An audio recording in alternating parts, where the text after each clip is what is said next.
بسم اللہ الرحمن الرحیم۔ السلام علیکم ورحمۃ اللہ وبرکاتہ۔ کچھ لوگ سمجھتے ہیں کہ غربت اللہ کی ناراضگی ہے، لیکن نہیں۔ اللہ جسے چاہتا ہے دولت دیتا ہے اور جسے چاہتا ہے صبر کا انعام دیتا ہے۔ غربت عیب نہیں بلکہ اللہ کی طرف سے آزمائش ہے، اور جو اس پر صبر کرتا ہے اللہ اسے دنیا و آخرت میں بلند مقام دیتا ہے۔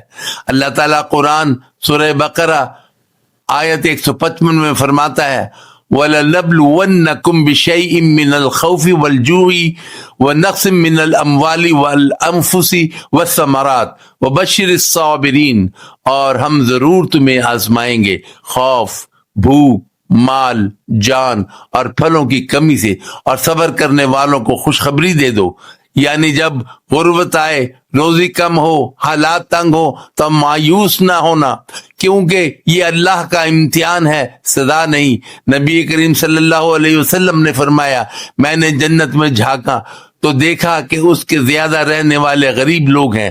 سبحان اللہ! جنہیں دنیا نے کمتر سمجھا اللہ نے انہیں جنت کے قریب کر دیا۔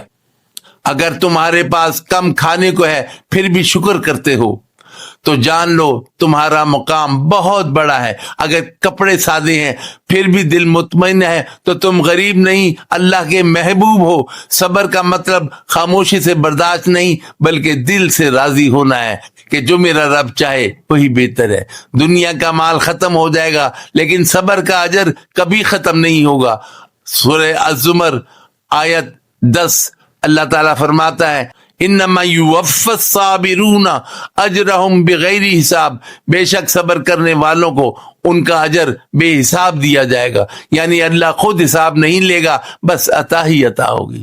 تو یاد رکھو غربت وقتی ہے لیکن صبر کرنے والا ہمیشہ کے لیے اللہ کا مقرب بن جاتا ہے۔ اگر زندگی تنگ ہے تو دل کھلا رکھو، اگر رزق کم ہے تو شکر زیادہ کرو، کیونکہ غربت آزمائش ہے اور صبر اس آزمائش کا سب سے بڑا انعام۔